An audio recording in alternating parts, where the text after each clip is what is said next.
October 14, 1943, a German fighter pilot sits in the cramped cockpit of his Focke-Wulf 190, leather logbook balanced on his knee, pencil moving across worn pages.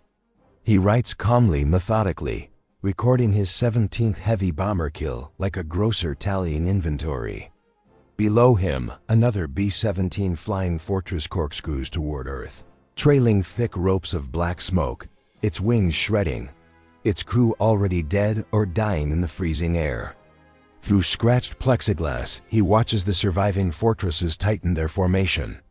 Defensive gunners hosing 50 caliber rounds into empty German sky. Their tracers arcing uselessly through space where Luftwaffe fighters danced just seconds before. The math is brutally simple. German fighters choose the moment, strike from the blinding sun, vanish before American gunners can draw a bead. Without escorts, these bombers are nothing but flying coffins wrapped in aluminum. 291 B-17s crossed into German airspace this morning. Their target the ball-bearing factories that keep the Reich's war machine turning. By sunset, 60 will never see England again. 17 more so mangled, they'll be written off the moment their wheels kiss concrete. The Luftwaffe calls it a turkey shoot, their pilots grinning behind oxygen masks, racking up kills like carnival prizes. The Americans have another name for it: Black Thursday. The darkest day the 8th Air Force will ever know. What neither side understands yet, what nobody can see through the gun smoke and desperation, is that this moment of German triumph is among their last gasps of dominance. Within 4 months, everything changes. Within 4 months, the laughter dies. The German fighter pilots of late 1943 have every reason to feel invincible. Men like Major Wilhelm Ferdinand Galland, older brother of the legendary Adolf.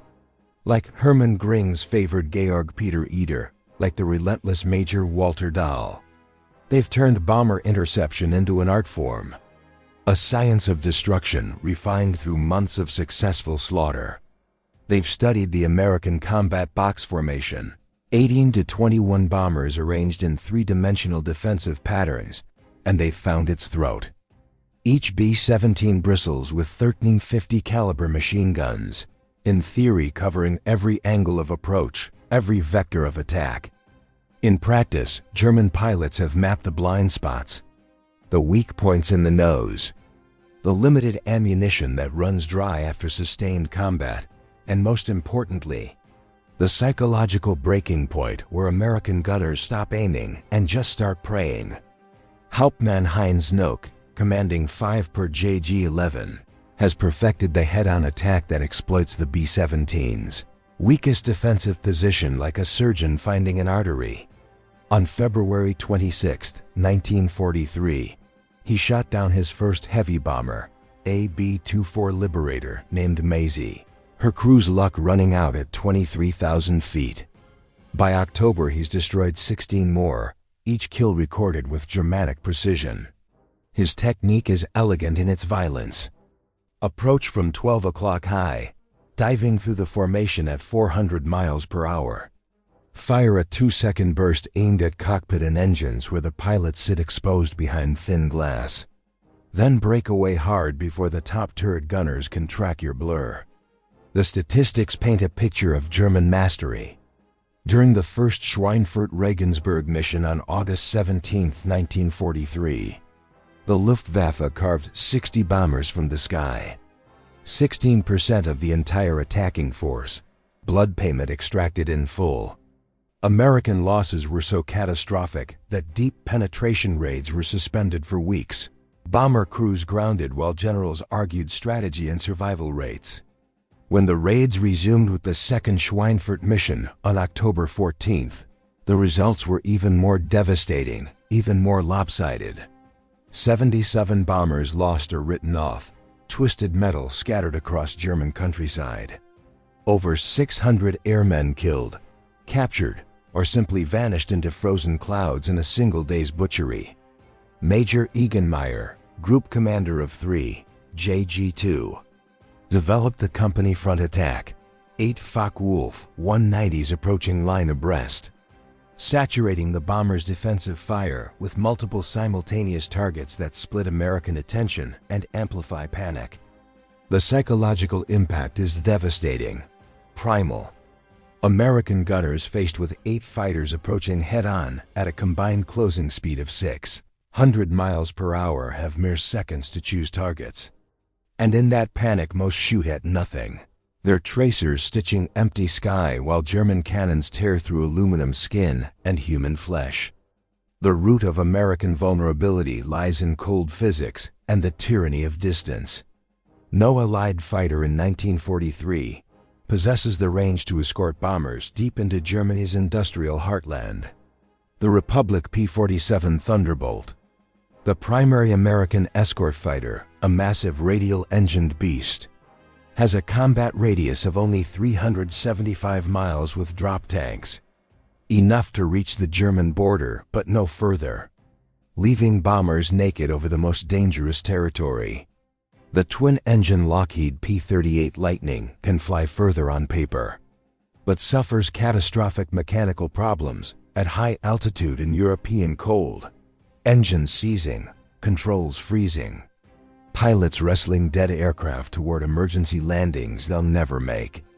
This limitation creates a death zone where American bombers fly the most dangerous portion of their missions, over the heart of Germany, completely alone.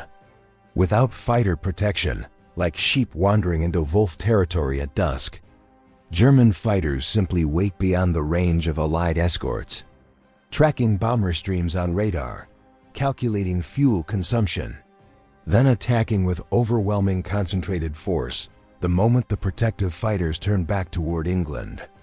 Luftwaffe pilots call the point where Allied fighters turn back the golden moment, and they say it with smiles. Oberleutnant Hans Philipp, who will claim 206 victories before his own death in October 1943, described the tactic in recorded accounts that survive him. "We tracked the bomber streams on radar, calculating exactly where their escorts would turn back," he said, voice matter of fact. "The moment the little friends left, we pounced. The bombers knew what was coming. You could see them tighten their formations, pulling closer together like frightened children. The escort limitation creates deadly arithmetic that favors German defenders overwhelmingly. A B-17 formation faces 4 hours of combat over enemy territory, but receives only 90 minutes of fighter protection, leaving vast stretches of lethal exposure.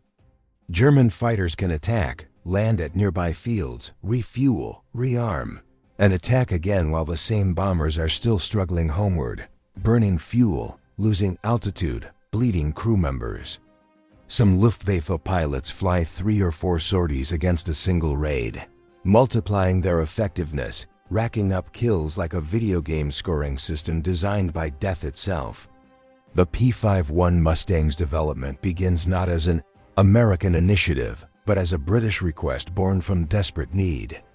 In April 1940, the British Purchasing Commission approached North American Aviation, seeking additional P-40 fighters to replace losses that were bleeding them dry. Instead, North American proposed building an entirely new fighter in just 120 days, a promise that seemed absurd, impossible. The result was the NA-73X, which first flew on October 26, 1940. A remarkable achievement in rapid development that showcased American engineering capacity.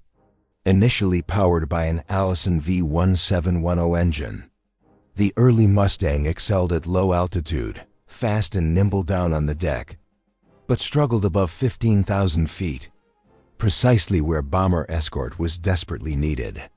The RAF used these early variants for tactical reconnaissance and ground attack, roles where their exceptional range and low-altitude performance proved valuable, but didn't address the strategic bombing crisis.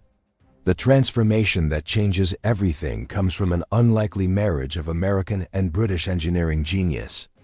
In April 1942, Rolls-Royce test pilot Ronald Harker flew an Allison-engined Mustang and immediately recognized its potential with an expert's eye.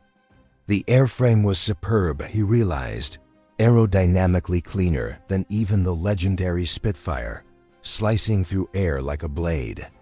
What it needed was a better engine, more power at altitude where the war was being lost. Harker proposed fitting the Mustang with the Rolls-Royce Merlin 61, the same two-stage supercharged engine powering the latest Spitfires, British engineering at its finest. The first Merlin-powered Mustang flew in October 1942, and the results were extraordinary, beyond anyone's projections. Maximum speed increased from 390 to 440 miles per hour. But more importantly, performance above 20,000 feet transformed from marginal to exceptional, from struggling to dominating. Service ceiling jumped from 31,000 to 42,000 feet. The marriage of American mass production capability with British engine technology had created something neither nation could have achieved alone, a perfect fusion of allied strengths. What makes the P-51B truly revolutionary isn't just its performance, but its range, its ability to fly deeper into Germany than anyone thought possible for a single-engine fighter. The secret lies in three factors working in harmony. Exceptional aerodynamic efficiency from its laminar flow wing that slices through air with minimal drag. Internal fuel capacity of 184 gallons compared to the P-47's 305 gallons, but in a much lighter, more efficient airframe that sips fuel rather than gulping it, and the ability to carry external drop tanks without severe performance degradation. Maintaining speed and maneuverability even with extra fuel slung beneath wings. The laminar flow wing, designed by North Americans Edgar Schmude, maintained smooth airflow much further back along its surface than conventional wings. Black magic translated into aluminum and physics. This reduced drag by nearly 30%, translating directly into fuel efficiency that changed strategic calculations.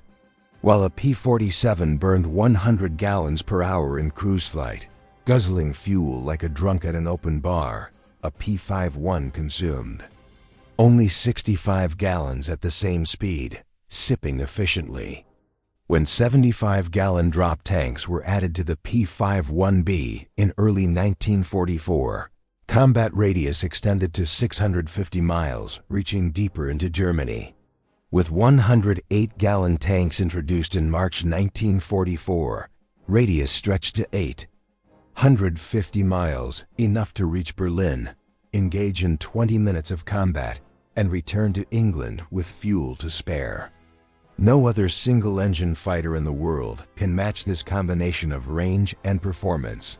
Not German, not British, not Japanese.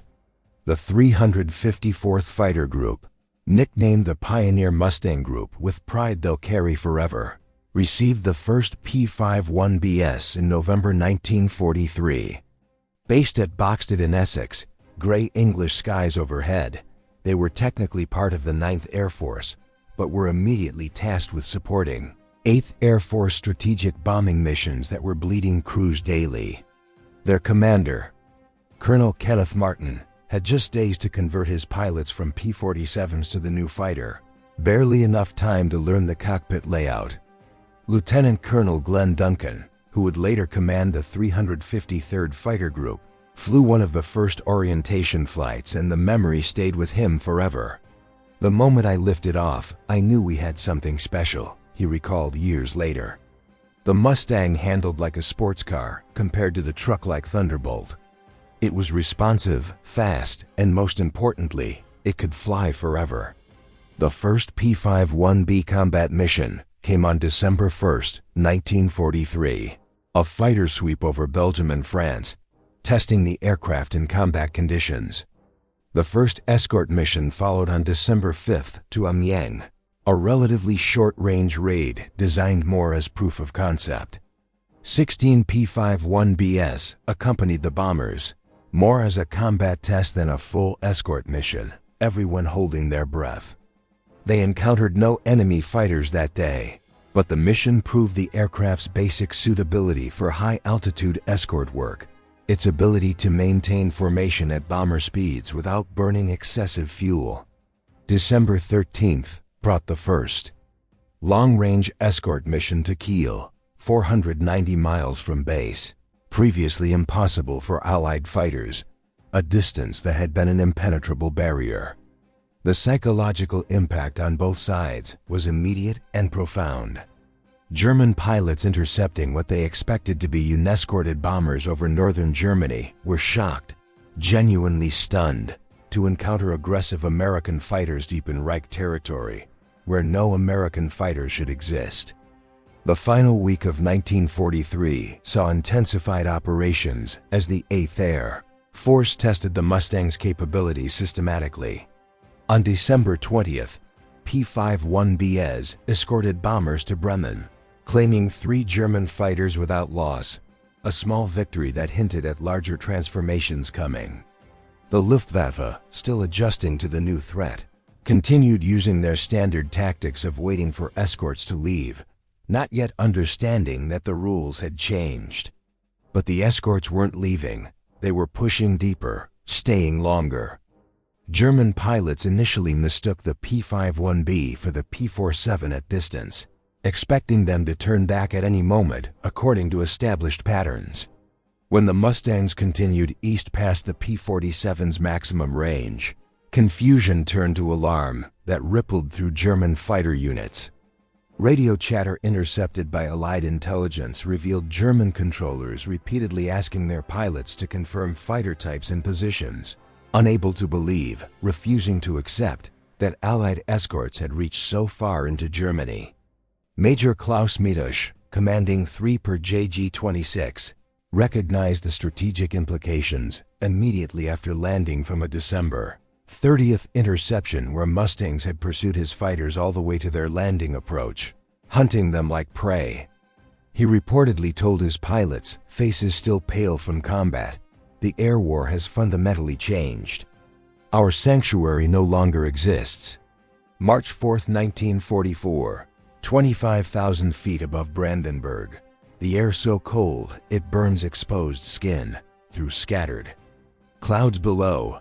The sprawling outline of Berlin was clearly visible, unmistakable, the capital of the Reich, the heart of Nazi Germany, the city that Hermann Göring had sworn on his honor would never see enemy aircraft in daylight. Above it, in perfect formation, flew 660 American heavy bombers, their contrails writing American signatures across German sky. And surrounding them, weaving protective patterns like guardian angels, were scores of single-engine fighters bearing American markings, impossible and yet undeniable. The first American fighter escort to Berlin represented more than a tactical achievement, more than just another mission logged in record books. It was a psychological demolition of German invincibility, the shattering of every promise Göring had made. Colonel Donald Blakesley, commanding the 4th Fighter Group, had led his 3 squadrons of P-51 Bs on the historic 1,100-mile round trip, pushing into territory the Germans believed unreachable. The 4th Fighter Group had received their P-51 Bs on February 28, 1944, and just 4 days later accomplished what German leadership had deemed physically impossible, what they'd staked their defensive strategy on remaining impossible. For Luftwaffe pilots rising to intercept, the sight was incomprehensible, reality-breaking. They had been told, assured by commanders they trusted, that Allied fighters could never reach Berlin. Too far, impossible for single-engine aircraft. The laws of physics and fuel consumption made it unthinkable. Yet there they were, fresh and aggressive after flying 500 miles, while German defenders were the ones running low on fuel after just taking off from nearby fields. The combat that followed was savage, desperate, unlike anything the Luftwaffe had experienced over their own capital. The Luftwaffe committed over 200 fighters to defend Berlin, throwing everything available into the sky. But they faced not exhausted bomber gunners with frozen fingers and dwindling ammunition, but fresh, eager Mustang pilots with altitude advantage and superior aircraft, hungry for combat. The 4th Fighter Group alone claimed 15 victories that day. More significantly, numerous German attacks on the bombers were broken up before they could press home. Before they could deliver killing blows, bomber formations arriving over target intact. For American pilots, the P-51B represented a revelation in fighter design. Everything they'd dreamed of made real. Captain Don Gentile of the 4th Fighter Group, who would become one of the war's top Mustang aces with his name painted beneath. His canopy described his first combat in the type with almost religious fervor. "The Mustang gave us everything we dreamed of," he said. Speed to catch any German fighter, maneuverability to dogfight with them, and range to go anywhere the bombers went, to be there when they needed us most. The cockpit of a P-51B was cramped, but efficiently designed, every control within easy reach. The pilot sat behind an inline engine that provided excellent forward visibility, unlike the radial-engined P-47, whose massive engine blocked much of the forward view like a wall. The bubble canopy of the later P-51D would improve visibility. Further still, but even the B model's greenhouse canopy offered good all-around vision, letting pilots scan for threats. Lieutenant Robert Powell of the 352nd Fighter Group recalled the physical demands that sound romantic until you live them. 6 hours in a Mustang meant 6 hours on oxygen above 10,000 feet, he said. Your mouth would be cotton dry from the oxygen mask. Your back aching from the parachute and dinghy pack you sat on. Your neck sore from constantly swiveling to check for enemy fighters, because the moment you stopped checking was the moment you died. But we had the capability to do the job, and that made all the difference. The appearance of Mustangs over Berlin triggered an immediate crisis in Luftwaffe High Command, panic spreading through headquarters. Reichsmarschall Hermann Göring initially refused to believe the reports, dismissing them as pilot error or misidentification. When confronted with proof, gun camera footage from German fighters clearly showing P-51s over the capital, Contrails writing undeniable evidence across Berlin sky, he reportedly said, "When I saw Mustangs over Berlin, I knew the jig was up." While this specific quote lacks primary source documentation and may be embellished by post-war mythology, it captures the genuine shock that German leadership experienced, the recognition that their entire defensive strategy had collapsed. The tactical implications were devastating, cascading through every aspect of German air defense. Every assumption about Reich defense had been based on the sanctuary of German airspace beyond escort range, the buffer zone that gave them freedom of action. Training fields, assembly areas, aircraft factories had been located in central Germany, specifically because they were thought safe from fighter attack, untouchable. Now suddenly, American fighters could strafe airfields near Prague, engage. German fighters over Munich, escort bombers to any target in the Reich, nowhere was safe. Major Gunther Roll, one of Germany's top aces with 275 victories earned over years of combat, recognized the strategic shift with veterans' clarity. The Mustang didn't just extend the bomber offensive, he observed. It transformed it completely. We could no longer choose when and where to fight. They brought the battle to us on their terms, whenever they wished, and we had to respond or watch our cities burn. The Luftwaffe attempted various tactical responses, desperately seeking solutions to an insoluble problem. Sturm groups were formed, heavily armed and armored FW-190s designed to break through fighter screens and attack bombers at close range with devastating firepower. But these lumbering assault fighters, weighed down with extra armor and cannon, were easy prey for nimble Mustangs that could dance around them. The Germans tried mass attacks with entire groups attacking simultaneously, hoping overwhelming numbers would break through. But American fighters had the numbers and performance to counter even these desperate measures. February 20th to 25th, 1944, known as Big Week, demonstrated the completely transformed dynamics of the air war with brutal clarity. The 8th Air Force launched Operation Argument against German aircraft production, targeting the factories that built the fighters trying to stop them. With P-51s providing escort throughout, the mission profiles that had been impossible months before. In 6 days of sustained operations, the Americans flew 3,300 bomber sorties and 3,673 fighter sorties, losing 226 bombers but claiming over 500 German fighters destroyed. More critically, catastrophically for Germany, the Luftwaffe lost irreplaceable pilots, veterans whose experience couldn't be replicated in training programs. The American strategy had shifted from simply bombing targets to actively seeking aerial combat, hunting German fighters wherever they could be found. General James Doolittle, commanding the 8th Air Force, issued new orders in January 1944 that changed the fundamental nature of fighter operations. Fighters were to seek out and destroy the Luftwaffe wherever it could be found rather than staying close to the bombers in tight defensive formations. Captain John Godfrey of the 4th Fighter Group described the new aggressive tactics with evident satisfaction. "We'd escort the bombers to the target, but once they dropped their bombs, we'd go looking for trouble," he explained.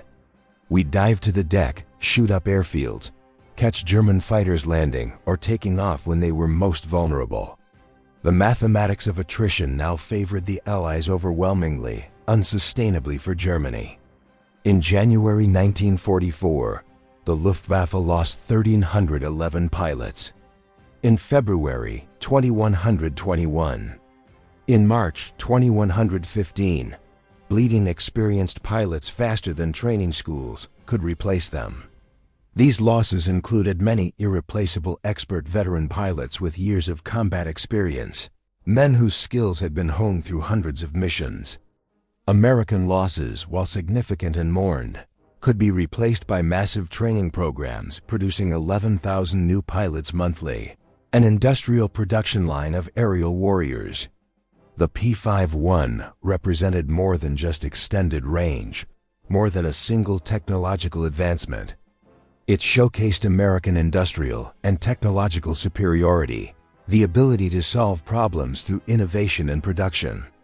The K-14 computing gun sight, introduced in late 1944, gave Mustang pilots a significant advantage in deflection shooting. Automated calculations that had previously required instinct and experience. This gyroscopic sight automatically calculated lead based on range and rate of turn, dramatically improving accuracy, letting average pilots shoot like experts. The Mustang 650 caliber M2 Browning machine guns, while less powerful than German cannon that could tear wings off with single hits, offered advantages in ammunition capacity and rate of fire that mattered in sustained combat. A P-51 carried 1,880 rounds total, enough for nearly 30 seconds of continuous fire, letting pilots take multiple shots, walk rounds onto target. German fighters armed with cannon typically carried ammunition for less than 10 seconds of fire. Every burst had to count. In a prolonged dogfight, American pilots could afford to take shots, to miss, and try again. German pilots couldn't afford mistakes. Major Heinz Bauer, one of Germany's top aces with 220 victories, noted the qualitative difference with professional respect. "The Mustang was not just another fighter," he said. "It was a complete weapons system. Everything about it was optimized for its mission, integrated.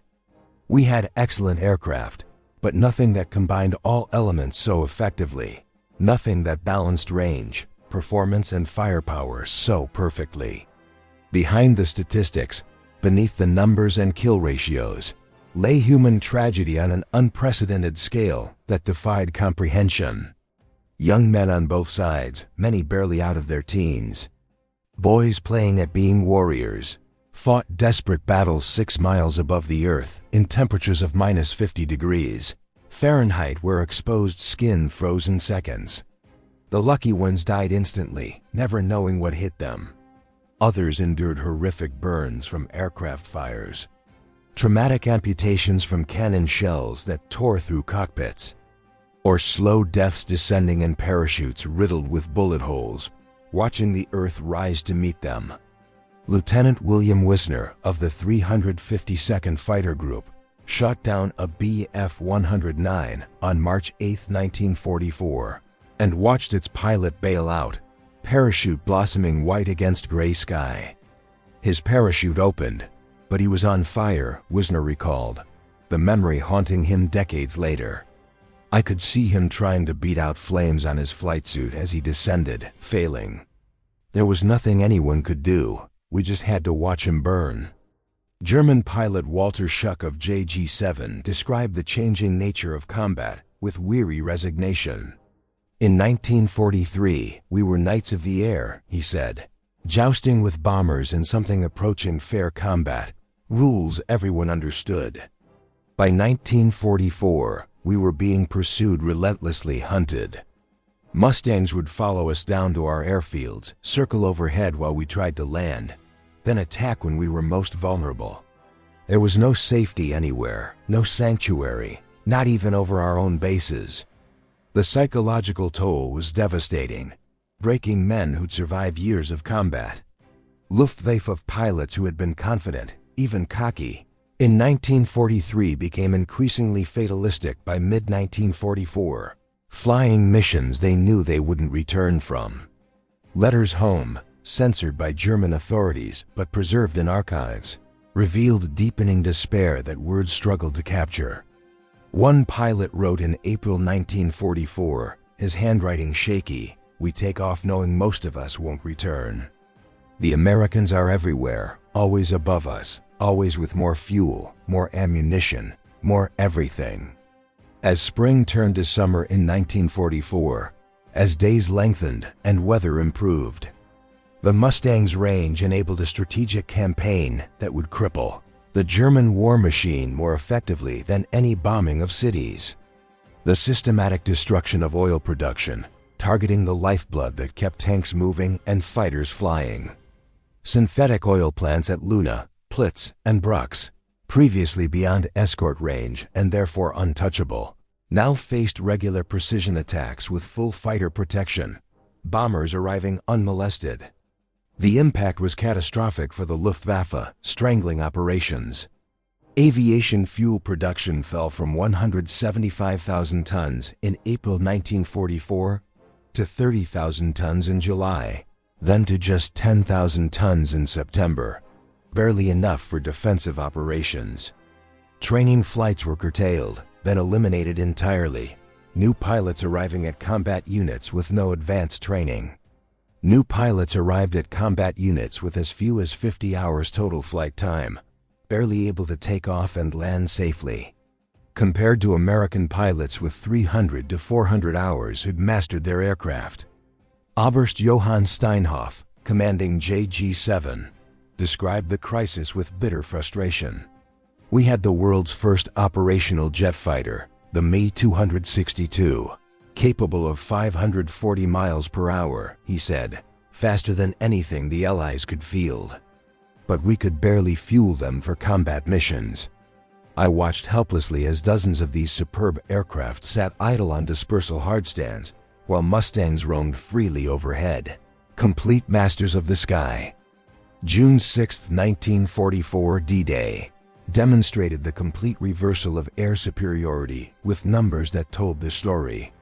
On the day of the Normandy invasion, the Luftwaffe managed only 319 sorties over France, compared to 14,674 Allied sorties, overwhelming numerical dominance.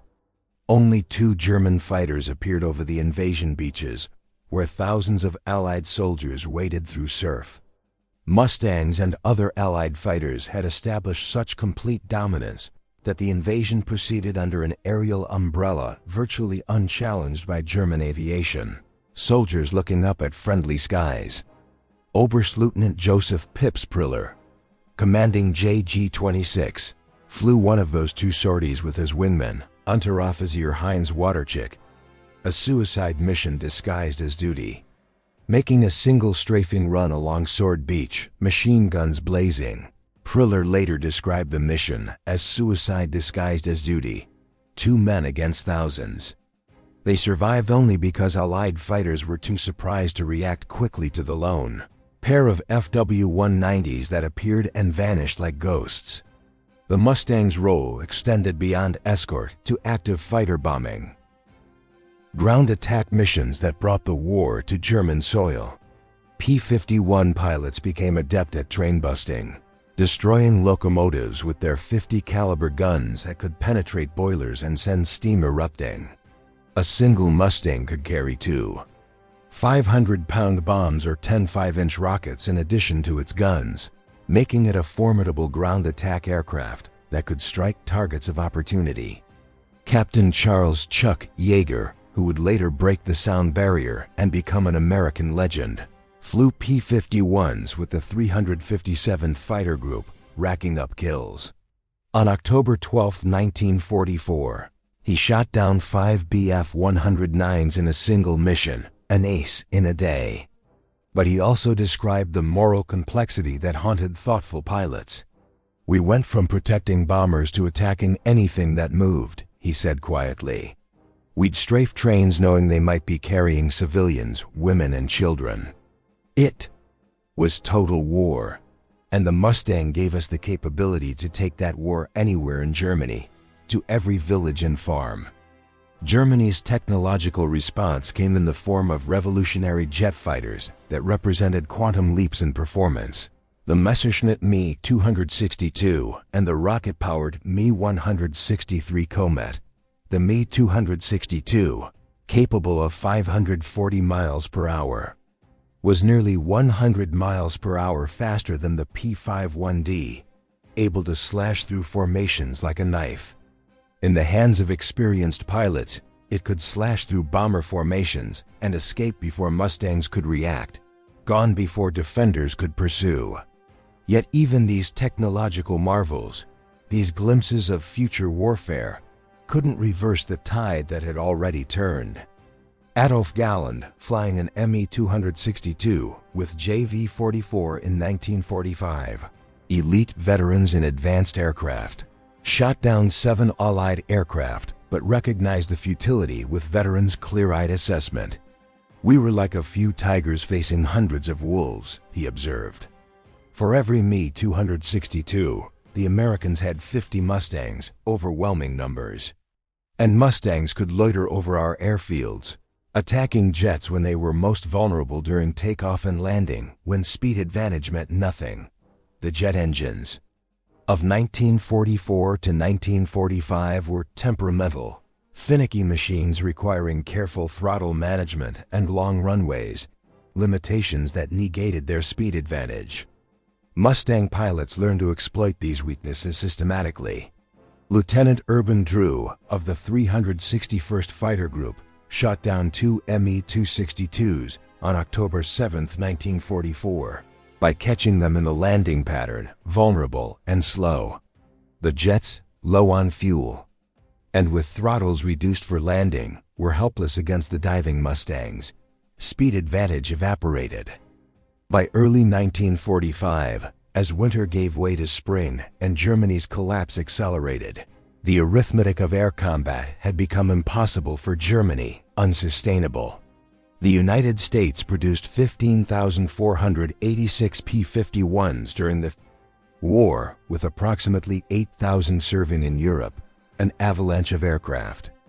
At peak strength in March 1945, the 8th Air Force alone operated 14 fighter groups equipped primarily with Mustangs, over 1,000 aircraft that could darken the sky. Against this, the Luftwaffe could muster perhaps 300 to 400 serviceable fighters on any given day, scattered across the entire Reich, spread impossibly thin. Fuel shortages meant many never flew, sitting uselessly on dispersal. Pilot shortages meant those that did were often manned by teenagers with minimal training, boys sent to die. The kill ratios reflected this terminal imbalance, numbers that told stories of slaughter. By 1945, Mustang pilots were claiming 10 victories for every loss, shooting down German fighters almost casually. Lieutenant Colonel John Meyer, commanding the 352nd Fighter Group, ended the war with 24 aerial victories, all in Mustangs, each one recorded in his logbook. He observed with clinical detachment, by 1945, it wasn't combat, it was execution. We'd find German airfields, circle overhead like vultures, and shoot down anyone who tried to take off or land. The Mustang had made all of Germany a combat zone. Nowhere was safe. After the war ended, after the guns fell silent and survivors counted their losses, captured Luftwaffe pilots provided revealing testimony about the Mustang's impact that historians would study for decades.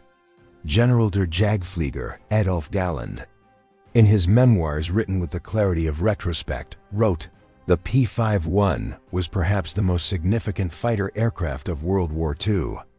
Until it appeared, we had controlled the timing and tempo of air battles over Germany. After it arrived, we never regained the initiative, never recovered our advantage." Major Heinz Nock, who survived the war with 33 victories and the memories of too many dead friends, was more blunt in his assessment. "The Mustang killed the Luftwaffe," he stated flatly. "Not the bomber offensive, not the invasion, but that fighter that could fly to Poland and back. We went from predators to prey in the span of 3 months, transformation complete." Perhaps most poignant was the testimony of younger pilots who entered combat late in the war, boys thrown into meat grinders. They flew their first missions with minimal training, facing experienced American pilots in superior aircraft, doomed from the start. One captured pilot stated in interrogation, voice empty, "I flew my first combat mission in November 1944 with 55 hours total flight time, barely enough to solo safely. On my third mission, I saw Mustangs for the first time. They were everywhere, above us, beside us, below us. I knew then that we had lost not just the war, but the sky itself, lost everything." The Mustang's contribution extended far beyond tactical victories, beyond individual dogfights and bomber escorts. By enabling deep penetration raids with acceptable losses, it allowed the systematic destruction of German industry, targeting the factories and refineries that kept the war machine functioning. Oil production, the Wehrmacht's Achilles heel. The vulnerability that couldn't be overcome was reduced to 10% of requirements by March 1945, strangling operations. The transportation network was shattered, rail lines bombed, bridges dropped, preventing movement of troops, supplies, and raw materials. Aircraft production, though maintained at high levels through dispersal and slave labor, became meaningless. When there was no fuel to fly the planes or trained pilots to man them, fighters sitting uselessly while Germany burned. General Karl Spaatz, commanding United States Strategic Air Forces in Europe, stated with authoritative clarity, "The P-51 was the decisive weapons system of the European air war. It made possible the daylight bombing campaign, the invasion of Europe, and the systematic destruction of German military power, the dismantling of the Reich." Beyond strategic impacts lay profound human transformation, psychological changes that affected both victors and vanquished.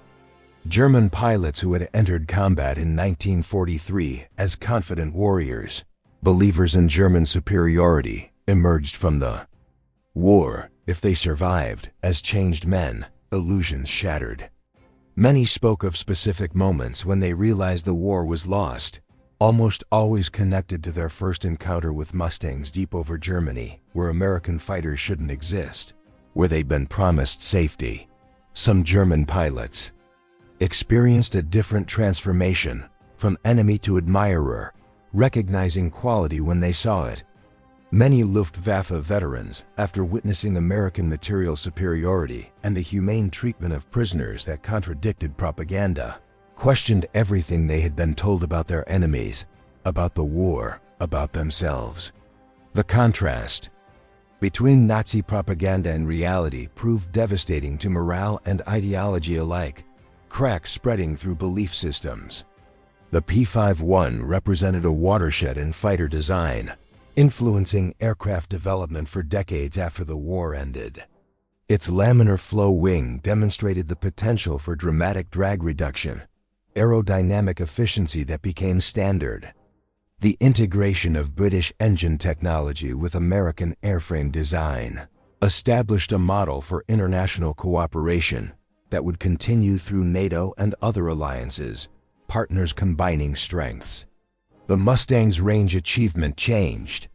Fundamental assumptions about fighter aircraft that had governed design for decades. Pre-war doctrine held that fighters were short-range point defense weapons, interceptors protecting specific targets. The P-51 proved that fighters could be strategic weapons capable of projecting power hundreds of miles from base. Offensive tools. This concept would influence everything from the F-86 Sabre in Korea to modern fighters capable of global deployment with aerial refueling, the lineage clear. The final statistics of the Mustang's impact are staggering, numbers that still impress historians. Total Mustangs produced 15,486. Enemy aircraft destroyed in air combat over Europe, 4,950. Enemy aircraft destroyed on ground, 4,131. Locomotives destroyed, 9,254. Combat sorties flown, 213,873. Combat hours accumulated, 1,344,220. Operational losses, 2,520 aircraft that didn't return. The kill-to-loss ratio in air combat exceeded 11-to-1, unprecedented in aerial warfare, dominance rarely seen. But the true impact can't be measured in statistics alone, can't be captured in numbers on pages. The Mustang broke the Luftwaffe's will to fight, shattered the confidence that had sustained them through years of war, enabled the invasion of Europe by securing the skies, and shortened the war by months, if not years, saving countless lives. The transformation from German Luftwaffe unescorted bombers to complete aerial impotence occurred with stunning rapidity that shocked both sides. In October 1943, the Luftwaffe controlled the skies over Germany, shooting down bombers at will, masters of their domain. By March 1944, Mustangs were escorting bombers to Berlin, impossible made routine. By June 1944, the Luftwaffe was combat ineffective, unable to mount meaningful resistance. By April 1945, it had ceased to exist as a fighting force, scattered remnants hiding from American fighters. This transformation wasn't gradual, wasn't a slow decline that allowed adaptation. It was catastrophic sudden. The Luftwaffe didn't slowly decline like an aging athlete losing a step. It collapsed, structural failure cascading through the entire organization. The appearance of Mustangs deep over Germany triggered a cascade of defeats from which recovery proved impossible, each loss compounding the next. Each lost pilot couldn't be adequately replaced with the training infrastructure crumbling. Each destroyed aircraft reduced training capability, fewer planes for new pilots to learn on. Each successful escort mission emboldened Allied planners to strike deeper, harder, more frequently, expanding the campaign. German pilot losses tell the story more clearly than any strategic analysis, raw numbers that reveal catastrophe. 1,943, 2,967 pilots lost, sustainable. 1,944, 12,037 pilots lost, unsustainable. 1,945, January to May alone, 4,238 pilots lost, hemorrhaging.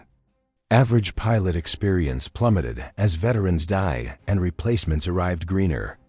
1,943, 250-plus flight hours before combat, well-trained professionals. Early 1944, 150 hours, adequate. Late 1944, 80 hours marginal. 1,945, 40 to 50 hours, suicidal. Boys barely able to fly sent against veteran American pilots. Perhaps the Mustang's greatest achievement was psychological, the shattering of beliefs that had sustained the German war effort. It shattered the myth of German technological superiority that propaganda had proclaimed. It demonstrated American industrial capability in ways that couldn't be denied or rationalized. It proved that democracy could produce better weapons than dictatorship, that free men could outfight fascists. German pilots who had laughed at American bombers in 1943, confident in their superiority, were by 1945 refusing to fly suicide missions against Mustang escorted formations. The laughter turned to silence. Young Luftwaffe pilots indoctrinated in Nazi ideology experienced cognitive dissonance when confronting American material superiority that contradicted everything they'd been taught. Everything they had been taught about racial superiority, about German technical prowess, about American weakness and decadence, was contradicted by the elegant, powerful fighter that dominated their own homeland, flying freely over cities their leaders had sworn to protect. In 1985, 40 years after the war's end, after decades of peace and reconciliation, American and German fighter pilots met at a reunion in San Antonio, Texas, former enemies, now old men sharing memories. The conversations revealed the lasting impact of the Mustang on both sides, wounds healed, but scars remaining. Colonel Clarence "Bud" Anderson, who flew 116 combat missions in Mustangs and scored 16.25 aerial victories, each one earned, sat across from Oberst Gunther Rall, Germany's third highest scoring ace with 275 victories. Rall raised his glass and said with genuine respect, "To the P-51 Mustang, the fighter that won the air war. We had excellent aircraft, superb pilots, and were fighting over our homeland with every advantage.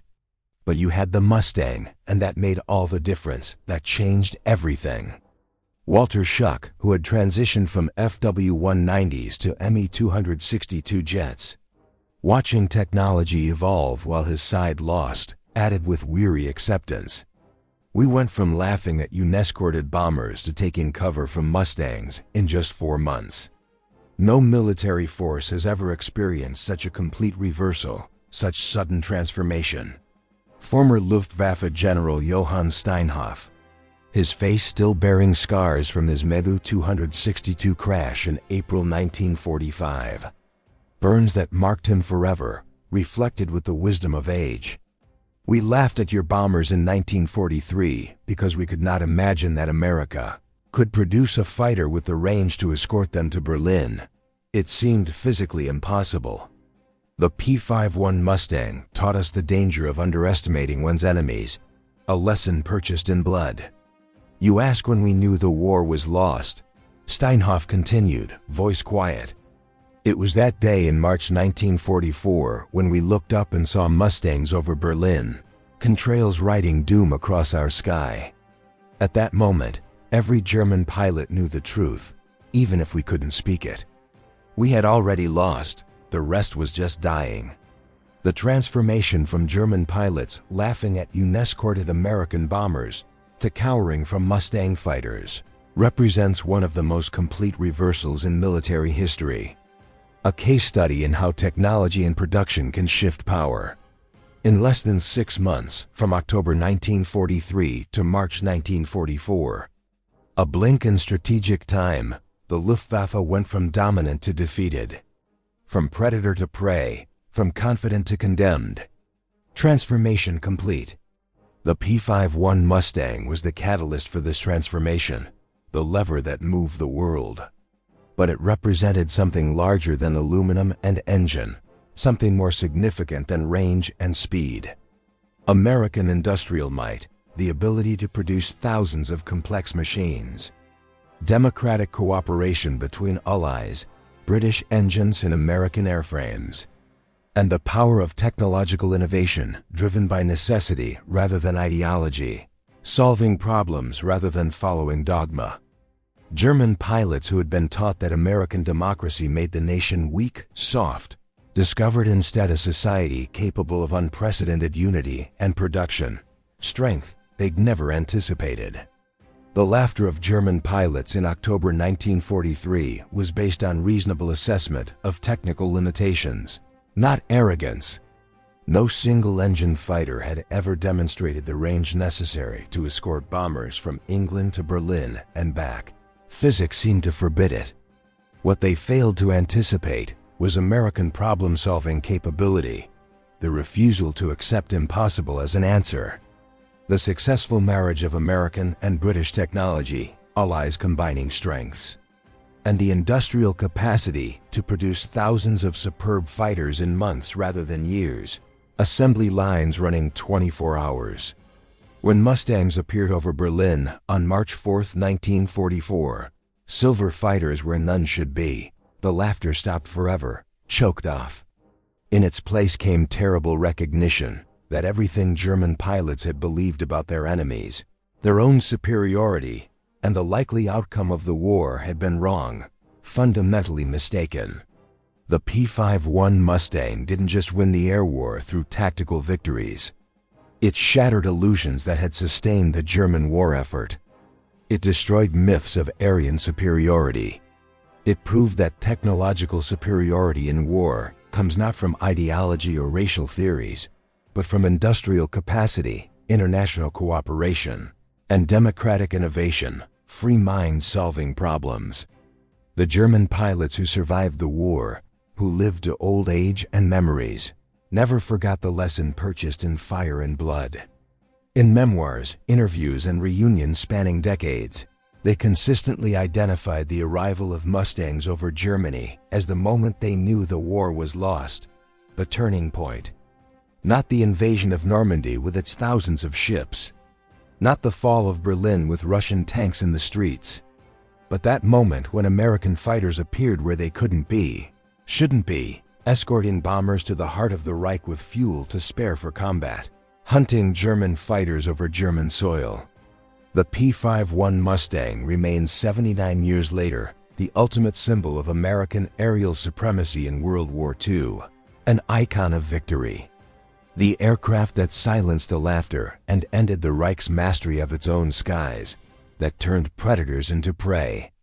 The German pilots who laughed in October 1943, confident in their dominance, learned by March 1944 that they had laughed too soon, celebrated prematurely. By May 1945, most were no longer alive to regret their premature confidence, their names carved on memorials. In the end, beyond tactics and technology, the story teaches the danger of underestimating one's enemies, of believing propaganda over evidence. It demonstrates the power of industrial democracy when fully mobilized. And it reveals the transformative impact a single weapon system can have on the course of history when it arrives at the right moment. The Mustang proved that in modern industrial warfare, courage and skill, while necessary and honored, are not sufficient for victory. Victory belongs to those who can produce the most, manufacture better, train the best, more pilots than the enemy can kill, and innovate the fastest, solving problems that seem impossible. The transformation was complete, irreversible, and devastating for those who'd laughed. The laughter had become silence, then screams, then memory. And the P-51 Mustang had written its name across the skies of Europe in contrails and gunsmoke as the fighter that ended the Luftwaffe's dominance and with it, Nazi Germany's hopes for victory. The dream of a 1,000-year Reich reduced to rubble in less than 6 years. That silver fighter with the bubble canopy and the Rolls-Royce engine didn't just change a battle or win a campaign. It changed the entire character of the war, shifting momentum irreversibly. It proved that distance was no longer sanctuary, that German skies belonged to whoever had the range to claim them, and in 1944 that meant America. The pilots who flew it, young men from farms and cities across America, became the tip of the spear that pierced the heart of the Reich, carrying the war home to those who'd started it. And when the guns finally fell silent in May 1945, when the last Mustang returned to base and the last German fighter burned on a cratered runway, the lesson was written in fire across European sky for anyone willing to read it. Industrial democracy, when threatened and aroused, possesses a power that ideology can never match. A strength that comes not from propaganda but from production, not from myth but from engineering. Not from hatred, but from the simple determination to solve problems and get the job done. The Mustang was that solution made manifest. Transformed from blueprint to dominance in less than 4 years. And the laughter of October 1943 became the silence of May 1945. The transformation complete.